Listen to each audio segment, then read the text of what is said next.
स्वामी समर्थ। तुम्हा सगळ्यांच्या आपल्या स्वामी सूत्र व्लॉग या चॅनलवर मनापासून स्वागत। स्वामी भक्त हो, जपमाळेचे मनी बोलती किती सुंदर अमुचे काम। जपमाळेचे मनी बोलती किती सुंदर अमुचे काम। स्पर्शुनी आम्हा भक्ताने घेतले श्री स्वामी समर्थ नाम। स्पर्शुनी आम्हा भक्ताने घेतले श्री स्वामी समर्थ नाम। श्री स्वामी समर्थ नाम। स्वामी भक्त हो, ह्या दोन ओळी ऐकताना खरंच थोड्या वेळासाठी असं जाणवलं की खरंच ते मनी किती भाग्यवान आहे, ज्यांना स्पर्श करताना प्रत्येक वेळेस श्री स्वामी समर्थ हे नाम आपल्या मुखात येते आणि त्या मण्यांमध्ये देखील श्री स्वामी समर्थ नामाचा संचार होतो। कारण स्वामी महाराजांचं हे नामच असं आहे की त्या नामाची प्रत्येकाला गोडी लागते, प्रत्येकाला ते नाम सतत घ्यावंसं वाटतं, ऐकावंसं वाटतं आणि त्याच नामामध्ये तल्लीन व्हावंसं वाटतं। तर स्वामी भक्त हो, तुम्हालाही स्वामी नामाची गोडी लागली असेल आणि तुम्हालाही सतत स्वामी नाम घ्यावंसं वाटत असेल तर स्वामींना फक्त एवढंच सांगायचं आहे, स्वामी तुमच्याशी बोलताना माझे शब्द अपुरे पडतात, पण माझं बोलणं काही संपत नाही। मी हे जाणून आहे की तुम्हाला सगळं माहीत असतं, तरीही मला तुम्हाला सगळं काही सांगायचं असतं। तुमच्याशी बोललं ना की मनाला दिलासा मिळतो, पूर्ण दिवस माझा खूप छान जातो। मनात साधं श्री स्वामी समर्थ हे नाव जरी आलं तरीही भीती कुठल्या कुठे पळून जाते आणि एकटेपणा हा मुळात जाणवतच नाही। आणि स्वामी तुम्ही आहात म्हणून मी आहे आणि माझं अस्तित्व आहे, माझं अस्तित्व आहे। स्वामी भक्त हो, अशा पद्धतीने जर आपण स्वामींना रोजच्या रोज सांगितलं ना तर स्वामींमध्ये आणि आपल्यामध्ये कधीच अंतर पडू शकत नाही। तर असो, आज पुन्हा एकदा तुमच्यासाठी नवीन स्वामी संदेश घेऊन आलेली आहे। आजचा स्वामी संदेश तुम्हाला ऐकायचा असेल तर स्वामींच्या फोटोकडे बघून तुम्हाला माळेला स्पर्श करायचा आहे आणि आजचा संदेश जाणून घ्यायचा आहे। तर तुम्ही माळेला स्पर्श केला असेल अशी मी आशा व्यक्त करते आणि आजचा संदेशही सांगते। तर स्वामी महाराज आपल्या प्रत्येक भक्ताला सांगतात, अरे तू आमचं नाम घेताना जी माळ हातात घेतो ना, ती नुसती माळ नाही तर आमच्यातलं आणि तुझ्यातलं अंतर कमी करण्याचं साधन आहे। तुझ्यातलं आणि आमच्यातलं अंतर कमी करण्याचं साधन आहे। जसं जसं तू आमचं नाम घेत एक एक मनी मागे ओढतो, तसं तसं एक एक पाऊल टाकत आम्ही तुझ्याकडे नकळत येऊन पोहोचतो। आणि तू जेव्हा आमचं नाम अगदी मनापासून घेतो तेव्हा आम्हाला खूप समाधान लाभतं। अरे जेव्हा तू अस्वस्थ असतो, जेव्हा तुला काय करावं काय नाही करावं, काय निर्णय घ्यावा, कुठे जावं हे कळत नाही ना, तेव्हा तू फक्त आमच्याजवळ येऊन बस, आमचं नामस्मरण कर आणि आम्हाला आठवण्याचा प्रयत्न कर, आमच्याशी एकरूप होण्याचा प्रयत्न कर। अरे नामस्मरणासाठी तुला फक्त माळ हातात असणं बंधनकारक नाही बरं का। कधीतरी तू श्वासासोबत आमचं नाम घे। जसं तू श्वास घेतो तसंच श्वास सोडतानाही आमचं नाम घे। जणू काही तू श्वासाच्या माळेवरच आमचं नाम जपतो आहे।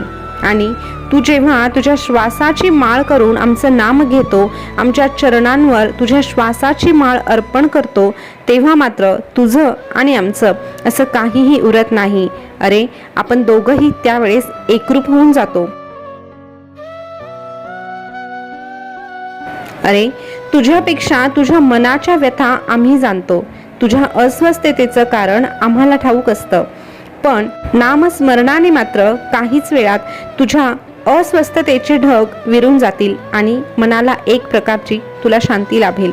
जसं तहानलेला व्यक्ती पाणी प्यायल्याने तृप्त होतो ना, अगदी तसंच तू आमचं नामस्मरण कर आणि त्यावेळेस खऱ्या अर्थाने तू आमच्या नामस्मरणात तुडुंब न्हावून निघशील आणि भक्तिरूपी सागरात तू इतका बुडून जाशील की पुन्हा तुला या जगाची आठवण येणार नाही आणि मग तुला जगण्यातला खरा अर्थ समजेल।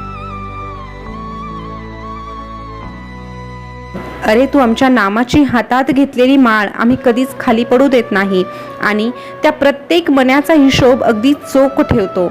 स्वामी सेवा करणं म्हणजे खूप अवघड काम वाटतं रे सगळ्यांना, पण स्वामी सेवा करणं म्हणजे फार अवघड नाही, खूप नियम नाही, खूप सेवा नाही आणि सगळ्यात महत्त्वाचं न समजण्यासारखा विषयच नाही। अरे आम्ही कुठे तुला म्हणतोय की तू तासनतास आमच्या सेवेत तल्लीन हो. आमच्यासाठी तर फक्त नाम महत्वाचं आहे. आमच्यासाठी फक्त तू केलेली नामस्मरणाची सेवा सगळ्यात श्रेष्ठ सेवा आहे. तू फक्त अंतःकरणापासून आमचं नाम घे, आम्ही त्याचाही स्वीकार करू.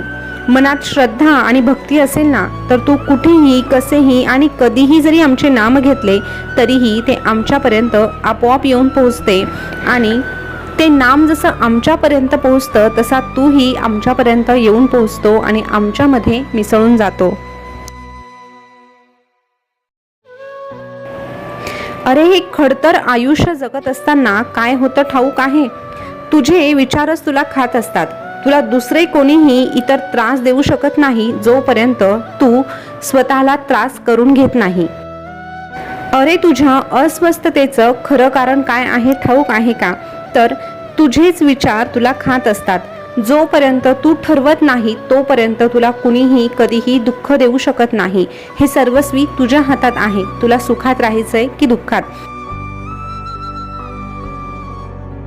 पण तू मात्र सतत उठताना, बसताना, खाताना, पिताना, जिथे जाशील तिथे फक्त आणि फक्त नकारात्मक विचार घेऊन फिरत असतो आणि वावरत असतो. आणि म्हणूनच तुझ्या मागे ही नकारात्मक विचार सतत येत असतात. एव्हा ना ते येत नाही तर तू स्वतः त्यांना घेऊन फिरत असतो. म्हणूनच तुला सकारात्मक विचारांची ओळखच पटत नाही. आणि ह्या नकारात्मक विचारांमध्ये तू तुझी स्वतःची ऊर्जा खर्च करत आहेस हे तुझ्या लक्षातच येत नाही.